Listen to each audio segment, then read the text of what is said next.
How you doing, everybody? Vasu Vaddiparty here with the VPartySports Podcast for this Saturday morning, 9 o'clock on the East Coast, 6 a.m. on the West Coast.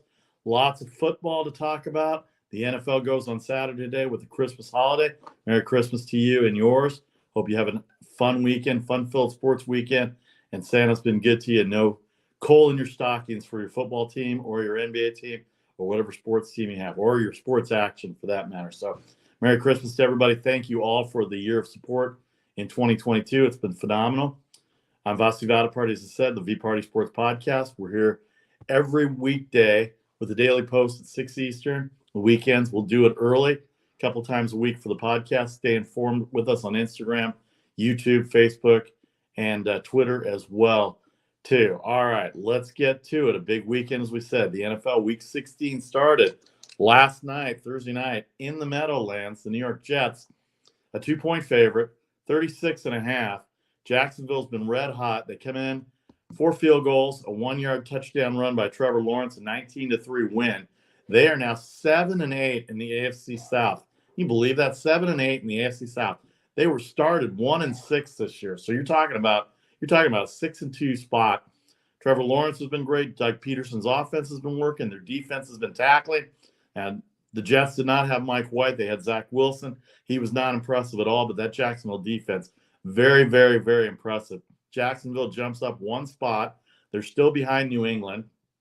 They overtake the Jets by beating them yesterday. The head-to-head is the first tiebreaker. They're behind the Patriots. They're behind Miami and the Chargers at 8-6. The Chargers beat Miami, so they have the tiebreak. So the Chargers are 6th. Miami is 7th. And right now, the Patriots are 8th. And Jacksonville is 9th. Now, the division is not out of reach for Tennessee. By the way, 229 yards for Trevor Lawrence, the 1 rushing touchdown. It was the kicker, Riley Patterson, with 4 field goals, 32, 45, 41, and 37. That accounted for the 19 points, but that defense was outstanding. They limited Zach Wilson to 92 yards passing. Michael Carter only had 44 yards receiving, but for Jacksonville, 229 through the air for Lawrence, 83 yards for Travis Etienne Jr. on the ground. And Evan Ingram, remember him? 7 catches, 113 yards.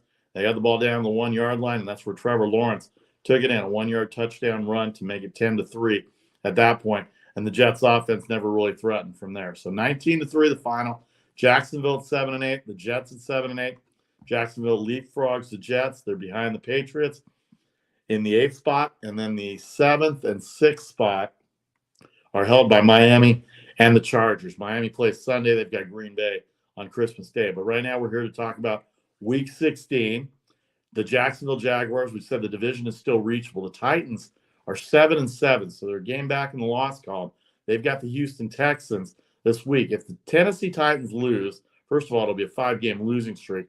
They'll fall to 7-8. Jacksonville has already beaten them this year. So by the end of the day tomorrow, the Jacksonville Jaguars, who started 1-6, could be in first place in the AFC South. And about 6 weeks ago, we said, the AFC South and the NFC South are both done. Tampa Bay's got it wrapped up. Tennessee's got it wrapped up. Well, that's a Lee Corso, not so fast, my friend, statement right there, because Jacksonville still has a very, very reachable, very, very possible shot to not only get into the playoffs, but to win the division. We'll tell you the ramifications in the NFC with Tampa Bay, who was 6-8. All the other 3 teams in that division have 9 losses, so they're only a game behind with 3 weeks to go. Carolina, Atlanta, and New Orleans, they have the tiebreaker edge over the other 3 teams in the NFC South. But getting back to last night, cold, miserable night in New York. I hear there's a lot of hockey games being postponed because of the bad weather in the east coast of Canada, and up in Buffalo, I believe they're canceling the hockey game as well, too. But I don't think that's going to affect the NFL games at all. Everybody goes on Christmas Eve, with Christmas Day being Sunday this year. So Week 16 off to a flying start. If you're a Jacksonville Jaguars fan, if you're a Doug Peterson fan from the Philly days, you got to like what you've seen with the Jacksonville Jaguars, 6-2 in their last 8, a 19-3 victory. All right, let's take a look. You'll see the lines going at the bottom of the screen. The updated betting lines for the NFL for all of Week 16 for Saturday, Sunday, and the Monday night game between the Chargers and the Colts, which has turned out to be a huge game for the Los Angeles Chargers. Not so much for the Colts, but for the Los Angeles Chargers as well. All right, let's start with the AFC. We already told you about Jacksonville, so here's how it's looking. Buffalo, the Bills, are 11-3. They hold the 1 seed. They're still tied with Kansas City at 11-3, but they beat them head-to-head back in Week 3. Kind of a dumping of Kansas City in Kansas City. Kansas City doesn't cover the point spread, by the way. I think most people know that wager on games. They just don't cover the point spread, and they haven't done it the last few weeks. The Texans, the Texans was the main one that I was thinking about. And then they played Tennessee early in the year when Malik Willis started for Tennessee. A 3-point overtime win for Kansas City. So Buffalo is in the 1 spot. They are taking on my Bears. Oh my gosh, my Chicago Bears. 3-11. What an upset that would be. They're at home. They're an 8-point underdog. I tell you that they can cover at home. Can they beat the Buffalo Bills, the number 1 overall seed, the number 1 seed in the AFC? Philadelphia is the number 1 overall seed, but the Chicago Bears are hosting the Buffalo Bills, trying to help Kansas City out. Kansas City will host the fading Seattle Seahawks, who have lost 4 of their last 5 and 2 in a row as it stands right now at 7-7. 10-point favorite for Kansas City at home against Seattle. Is that too much? The way Kansas City doesn't cover, possibly. Tennessee, we mentioned them. They host the Houston Texans. They're only a 3-point favorite. Can you believe that? A 3-point favorite for Tennessee against Houston. They're on a 4-game losing streak. Malik Willis is starting. Ryan Tannehill hurt himself last week, had a bad ankle.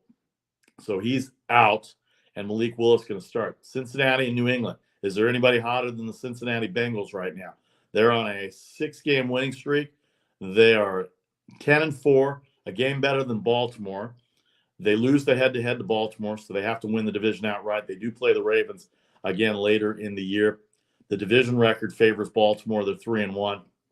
Cincinnati only 2-3 with 1 more division game left. But conference-wise, the Bengals are 6-3. The Ravens are 6-4. Baltimore will be without Lamar Jackson. They will host Atlanta, about a 7-point favorite tomorrow. That offense has struggled the last few weeks.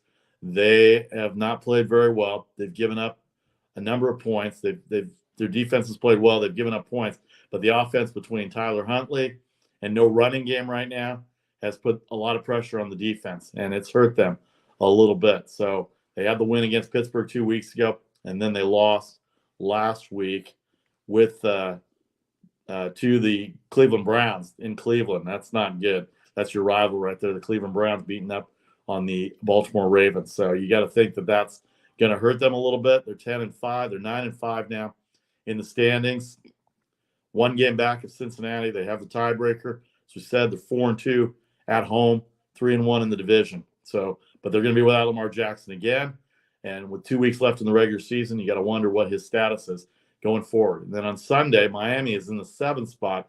They host the Green Bay Packers. They're about a 3.5-point favorite.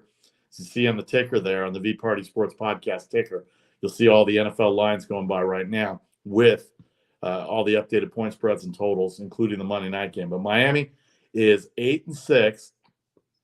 They are in 2nd place in the East. The division's over. They got beat by Buffalo on Thursday night, 2 Thursdays ago. So that division is over. When did they play? Thursday?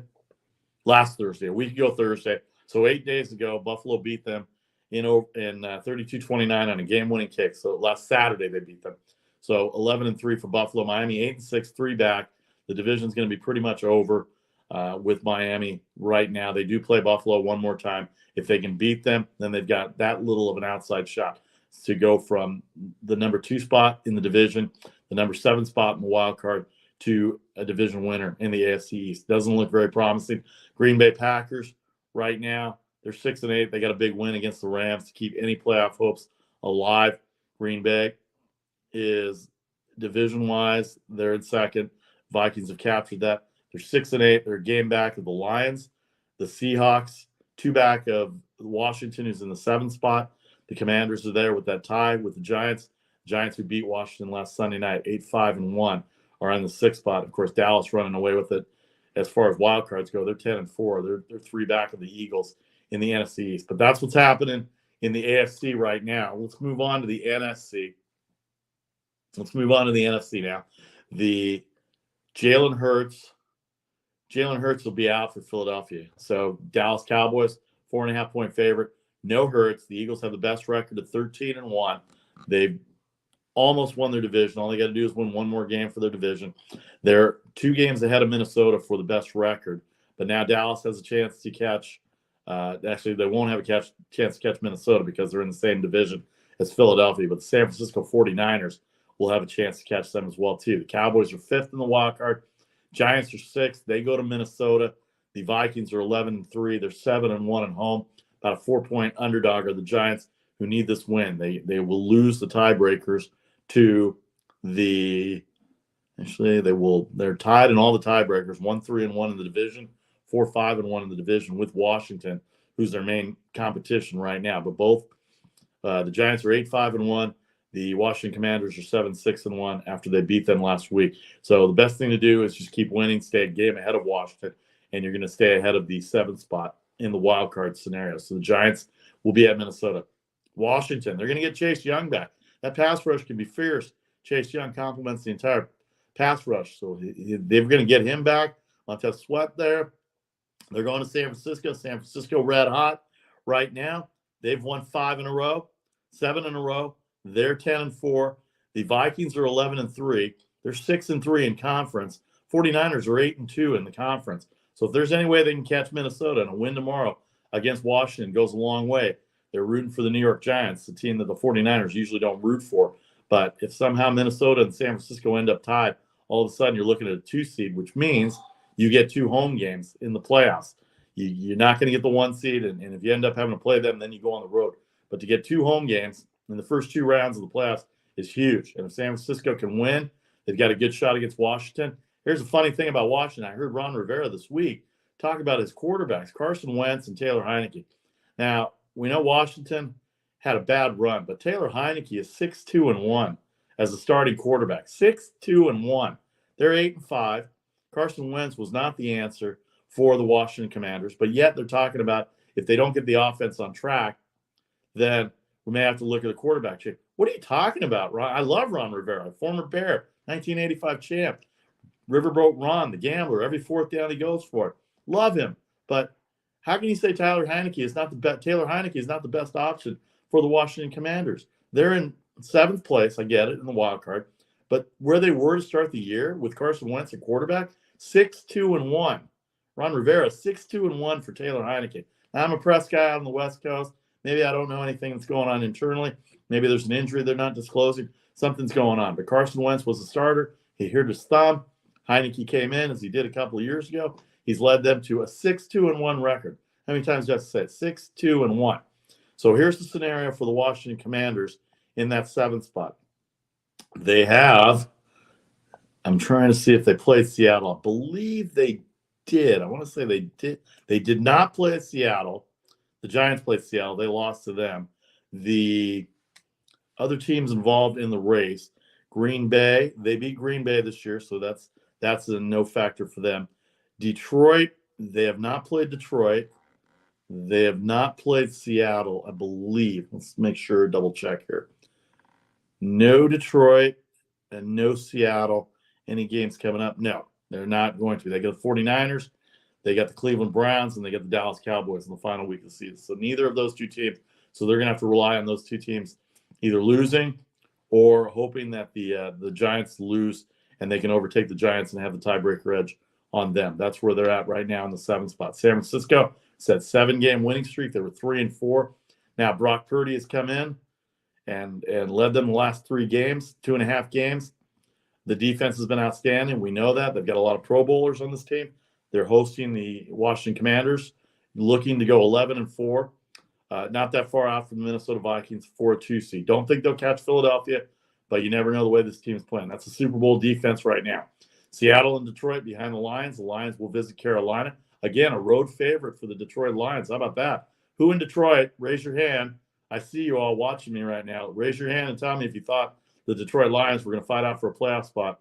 Week 16, Thanksgiving, your season's over generally, and you have the traditional game, and the only time you get national TV. But now they're getting the number 1 announcing crews. They're getting the good time slots. The Carolina Panthers, by the way, are 4-9. Or 5-9. They're a game back of the Tampa Bay Buccaneers, who are 6-8. Remember when I said don't take Tampa Bay, laying 2 touchdowns on the road to Carolina? Carolina behind P.J. Walker, their 3rd-string quarterback, Baker Mayfield has since been released. We know he's with the Rams. But the Carolina Panthers, if they run the table, including a win against Tampa Bay, they can win the division. So they're in the same spot as the Jacksonville Jaguars. This has just been ugly in terms of how the scenarios have gone for both South divisions of the NFL, both the AFC and the NFC. Carolina runs the table, beats Tampa Bay. They can win that division. They can't have losses like they did last week to Pittsburgh. If they were at 8 losses, if they had won that game against Pittsburgh, they could have been in first place, especially the way Cincinnati manhandled the Tampa Bay Buccaneers last week. So 6-8. All three of the other teams, the Falcons, the Saints, are all 9 losses. Carolina has a better tiebreaker over Atlanta and New Orleans, as we said. So it's going to be impossible for them to be able to make up. And they're certainly not going to be in any wild card scenario because there's just too many teams in front of them. But the division title for the South, the only way to go. All right, let's break it down further in 30 seconds. We'll break down the games themselves, the point spreads. We'll give you all the changes. There's some quarterback news to go with that. The ticker goes at the bottom. Vasu Vaddiparty here on the VPartySports Podcast. Reach me at VPartySports on Twitter, on Instagram, Facebook. You can find me as well. If you're interested in sponsorships, please contact me directly. We'll be back on Sunday at 9 a.m. Eastern, 6 a.m. Pacific time. NFL recaps from Saturday, Sunday previews, daily post weekdays at 6 p.m., 3 o'clock on the West Coast, and then early on the weekends. By 11 o'clock, we'll have some posts out, especially with college basketball, the NBA, NHL, all getting into full swing here. Don't forget, we got bowl week. A couple bowl games at the time we're taping on Friday going on right now as well, too. So we'll have all the recaps of that on Sunday as well. But mostly an NFL weekend with Christmas. A ton of games tomorrow, 3 games on Sunday, 1 on Monday night. 2 more weeks left after this. A lot of playoff ramifications, a lot of wild card ramifications, still some division possibilities, and, of course, the all-important seeding when it comes down to playoffs, the seeding that goes into this. I want to thank everybody on Facebook, Twitter, and YouTube for all your comments. Appreciate it. Please feel free to keep sending them, and also reach out to me on social media. All right, we're back in 30 seconds. I will have the games individually. We'll have the point spreads all lined up. You see them on the ticker, but we'll break it down individually as we go into the Saturday games coming up in a few hours. A full Saturday of football on this Christmas Eve. Merry Christmas to you and your family and to all your loved ones. Hope it's a great Christmas as we head into 2023.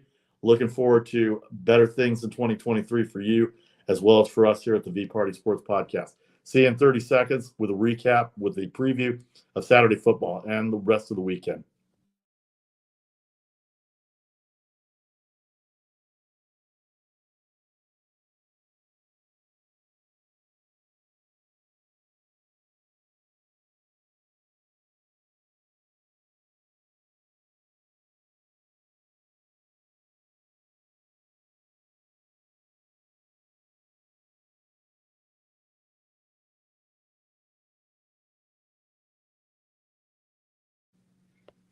Welcome back to the VPartySports Podcast for the next segment here where we break down the NFL games for Week 16 individually. We gave you a kind of an overall general view of what's going on this weekend. The Jacksonville Jaguars got their win last night against the Jets. If you listen to me, you had them last night. You made some dollars. You made some dollars on the Jacksonville Jaguars. 1 game back of the Tennessee Titans, who play tomorrow against Houston. If they lose that game, there'll be a 5-game losing streak. Jacksonville will end up being in first place with a great chance to not only win the division, but to make the playoffs as well, too.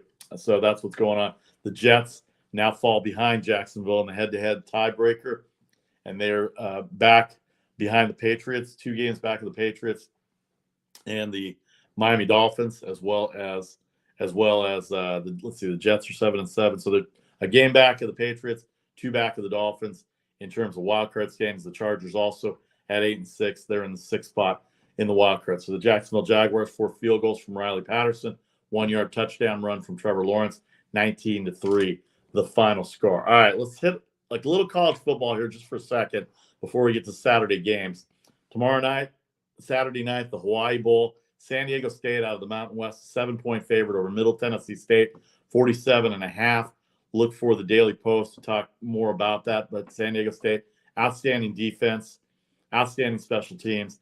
Offense struggled this year. We saw that in the Mountain West games, but they were right there in the conference championship talk as far as the Mountain West goes. Middle Tennessee State, the total 47.5. Don't know much about Middle Tennessee State, but we will on the Daily Post.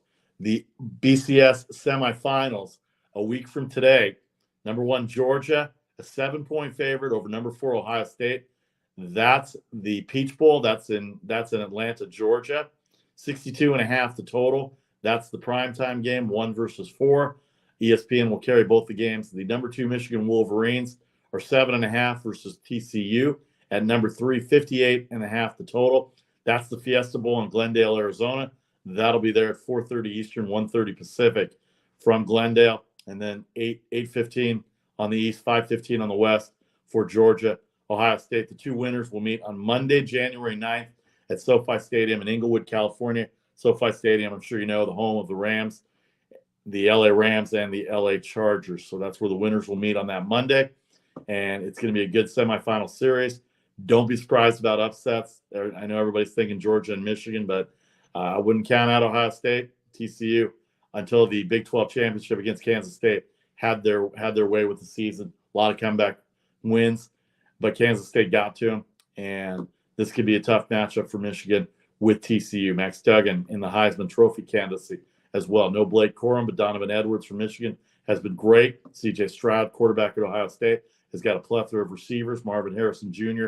being the top one, and then Georgia. That defense, Anderson leads that defense. Stetson Bennett, the 4th, had a pretty good year. They've got a great running game. Overall, they've only averaged about 12 to 13 points given up on defense. So Ohio State's offense versus Georgia's defense, Michigan's running game versus TCU's passing game are where we're at. The winners, January 9th, SoFi Stadium, Inglewood, California. The top 6 in the BCS rankings, Georgia, Michigan, TCU, Ohio State, Alabama will get a game on December 31st as well. And then 6th is where Tennessee shows up. All right. The NFC, we said. The games that we're going to look at right now, the Minnesota Vikings, a 4-point favorite, 48.5 versus the Giants. The Giants are 8-5-1. They are in 6th spot in the wild card ahead of Washington, who they beat last Sunday night. Saquon Barkley had a pretty big game. Daniel Jones looks like he's handling the offense that Brian Daboll's brought in. But the Giants got into a little lull in the middle of the year. They were 6-2. Now they're 8-5-1, so 2-3-1. Played Washington back-to-back, tied once, won once. So that tiebreaker goes to them if in fact it comes down to it. So that's going to be good for the Giants, even if they end up tied. And we did some research, found out that because of the head-to-head being the first one, that the Giants have the edge over the Washington Commanders. Minnesota looking to hold on to that number 2 spot. The 49ers are crashing hard. How about that comeback against Indianapolis last week? Down 33-0. They win 39-36 in overtime. I know what you're saying. 3.5 points. They never cover anything more than 3 points. And here they are at 4 points. So you have to see what the best bet segment says if, in fact, we go to that. By the way, best bets will be posted online at 11 a.m. Eastern and again at noon Eastern tomorrow. We're not going to do a best bet segment here, but wanted to make sure that you get the best bet segment printed out on Instagram, on Facebook, on Twitter at 11 a.m. Eastern, and then I'll share it again at noon Eastern so you have them all by kickoff. It will include all the NFL games that we have for Saturday as well. Anyway, all right, so the Giants, 4-point underdog against Minnesota, a lot to play for both teams. Minnesota trying to hold the number 2 spot. Giants trying to maintain their 6th spot in the wild card race. Don't think they'll catch Dallas. They've already lost to Dallas. Cleveland 3 versus New Orleans. New Orleans 9 losses. Technically, they're a game back in Tampa Bay, but I don't think they're gonna catch them. They lose all the tiebreakers. That game on Monday night a few weeks back, that really hurt them when Brady came back with 2 touchdowns in 3 minutes to beat the Saints. Otherwise, the Saints would be in first place right now, believe it or not. Deshaun Watson has been okay since he's been back for Cleveland. They're 6-8. They're not going to catch anybody, I don't think. They lose tiebreakers. They are 3-2 in the division, so they're better than the Cincinnati Bengals right now. They did beat the Bengals early in the year, but they're 4 back of Cincinnati, so that's not going to happen to catch Cincinnati. 32 the total there. That's about the lowest total I've seen in a long time. What would you do if you were wagering that game? Would you go over, thinking that any slip up can lead to a touchdown? I mean, you get 21 points at the half just by accidentally scoring. So, see, 3-32 for Cleveland. Detroit 2.5 at Carolina. Like I said, when are the Lions favored? 2.5 at Carolina, 43.5. Lions on the line, the wild card. They're in 8th place. They're behind. They're tied with Seattle. They're actually in ninth place. Seattle did beat them. So they're behind Seattle. Seattle's leaking oil big time. But Detroit's got a shot to catch Washington. I believe they beat Washington. Let me see this here. I don't remember. They did beat Washington, so the Commanders did lose to Detroit, so that's bad for them. And the Lions did lose to the Seahawks. Lions beat the Commanders, and the Lions lost to the Seahawks. So that's your competition right there. So the Detroit Lions need to win, get ahead of Seattle, and then they've got a shot to catch Washington. They've got a shot to catch the Giants as well, too. I believe they beat the Giants as well, too. So Detroit 7-7, 2.5-point favorite at Carolina. Carolina has all the tiebreaker advantages in the NFC South. They're a game back to Tampa. They've already beat Tampa once. They run the table, and they end up going 8-9 and a win over Tampa Bay head-to-head. That gives them 2 wins against Tampa Bay. They could win the division. They're in the same spot as the Jacksonville Jaguars are in the NFC South. Cincinnati is second hottest team by a number of wins in a row, 6 wins in a row. They demolished Tampa Bay last Sunday. I mean, they made the Tampa Bay defense look silly. Joe Burrow was outstanding. They were down 17-3, but they got 31 straight. They're a 3-point favorite at New England. Bill Belichick been a home dog this year quite a bit. 41.5 the total. What's the weather going to be like? You can't imagine. There's going to be a lot of points. Mac Jones, I don't know what to say about Mac Jones. Their running game has been so-so. Defense has been so-so. They played okay, but they've also had some bad stretches here as well, too. So Patriots last week, they were at the Raiders. They lost on that crazy play, the touchdown to walk it off for the Las Vegas Raiders when you're trying to lateral it.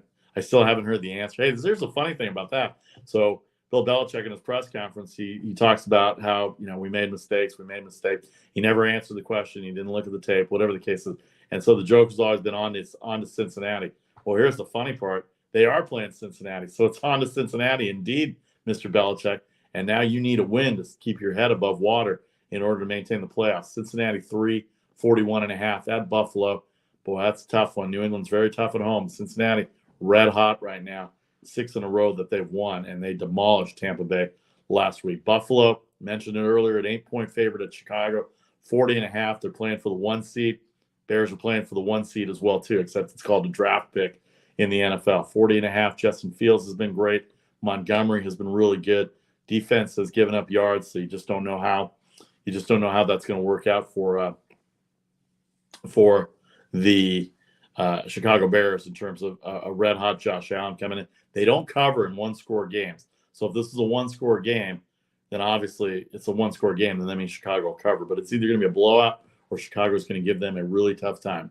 Detroit gave them a really tough time at home on Thanksgiving Day, and this is a road game at another NFC North city. They lost to Minnesota, and they barely beat Green Bay. They did not cover against Green Bay. So they're 0-2 against the spread. 0-3 against the spread against 0-2 against the spread against NFC teams, NFC North teams this year. Tennessee, Malik Willis starting for Ryan Tannehill, 3-point favorite, 35 the total for Houston. They played better. Davis Mills has looked good. They've covered. They covered against the Cowboys. They covered against the Chiefs. They have played well defensively. They've got Tennessee in their sidelines, 4 straight on the losing end for Tennessee. A loss will give Jacksonville the first place for the Week 16 standings because of the Jacksonville win. 3 points. You would think that earlier in the year this would have been a 10.5 point favorite, but now the way Tennessee's playing, it's a 3-point favorite. Kansas City, they don't cover more than a touchdown generally. They're 10-point favorite versus Seattle, 49.5 the total. They've leaked oil a little bit here, have the Seahawks. They've lost games that they shouldn't have lost. They lost to Carolina 2 weeks ago, and then they came back and lost to the 49ers 2 Thursdays ago. So they're on a streak right now that's not good. And in order for them to maintain their playoff hopes, they're going to have to get through this. They've lost 2 in a row. They've given up 355 points, scored 355 points. So that's where we're at with Kansas City and Seattle. Baltimore 7 versus Atlanta 34. No Lamar Jackson, Tyler Huntley going to get the start. We gave you the ramifications. Baltimore 1 game back to Cincinnati. They have the tiebreaker on them.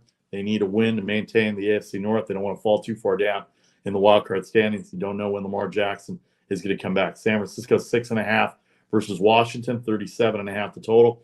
All the possibilities are there for San Francisco. Washington needs a win to maintain playoff to maintain their 7th spot.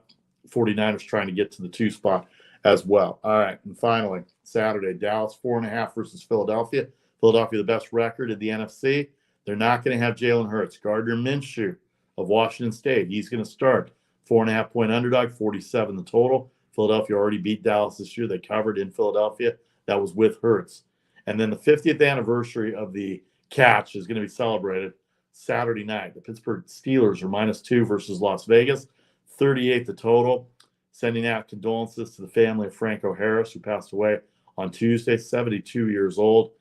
He's not going to be part of the celebration, obviously, and it's just too bad to read that. These are the teams that I watched growing up, the 70 Steelers, and it would have been great to have that 50th anniversary game with all the Steelers and all the Raiders who wanted to be there. Of course, John Madden passed away last December as well, too. So, and I always wondered, I was looking at it, if that was replayed today for Franco Harris, they would have obviously reviewed it, but would they have given him a catch?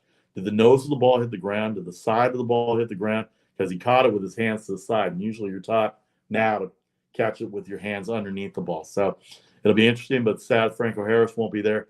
50th anniversary of the Immaculate Reception in a playoff game. And I was reading today, some people were talking about that game, people from Pennsylvania. Apparently that game was blacked out in Pittsburgh. So go figure that they had to drive more than 150 miles away to go see that playoff game. Yeah, it's unheard of in today's game that a playoff game would be down like that. So Pittsburgh 2-38 over Vegas. Both teams at 6-8. Not really a possibility, but the Immaculate Reception, the big story there as well. All right, Sunday, Miami has Green Bay, Christmas Day. They're the first game, 50 the total, 3.5. Miami has leaked a little bit of oil. They lost to Buffalo. They lost to San Francisco.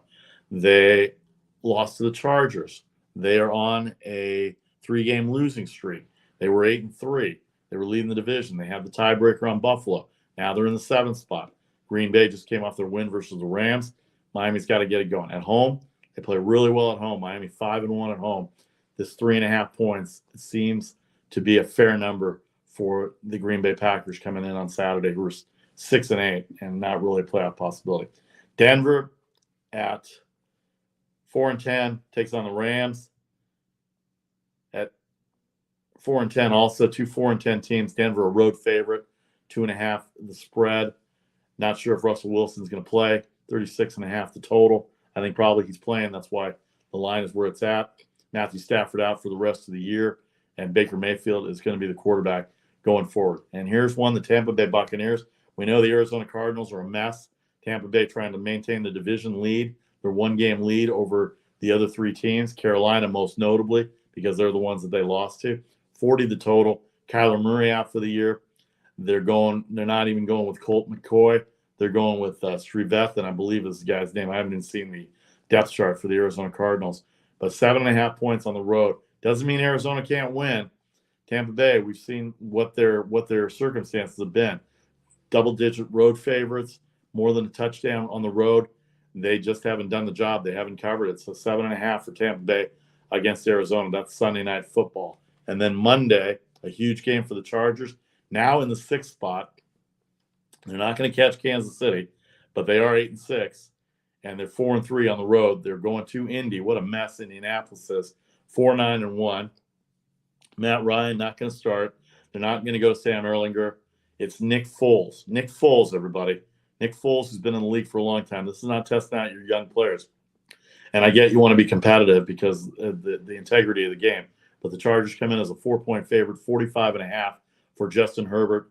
And their 8-6 squad, 6th in the AFC wildcard, just ahead of Miami by virtue of the win 2 Sundays ago for the LA Chargers. So there you have it. That's what's going on in the NFL. On our Sunday show, we'll recap all the Saturday games on Christmas Day, 9 a.m. Eastern, 6 a.m. Pacific. So while you're opening presents, tune on the VParty Sports Podcast. We'll give you a preview of Sunday. The NFL will have 3 games. The NBA will have 5 games coming up.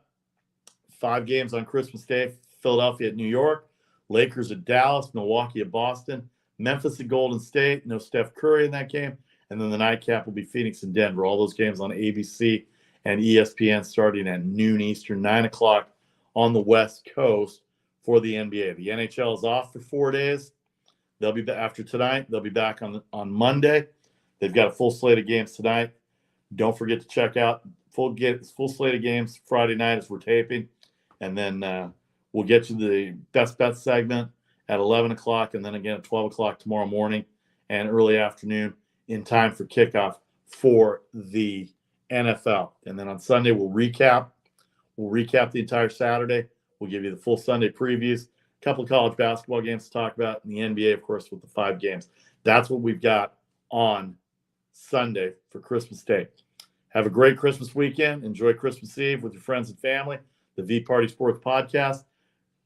Looking forward to seeing you Sunday morning, 9 a.m. Eastern, 6 a.m. Pacific. We'll recap Saturday, have a full NFL preview, NBA preview of Christmas Day. Enjoy the weekend. Talk to you soon. I'm Vasu Vaddiparty. Have a great Christmas Eve.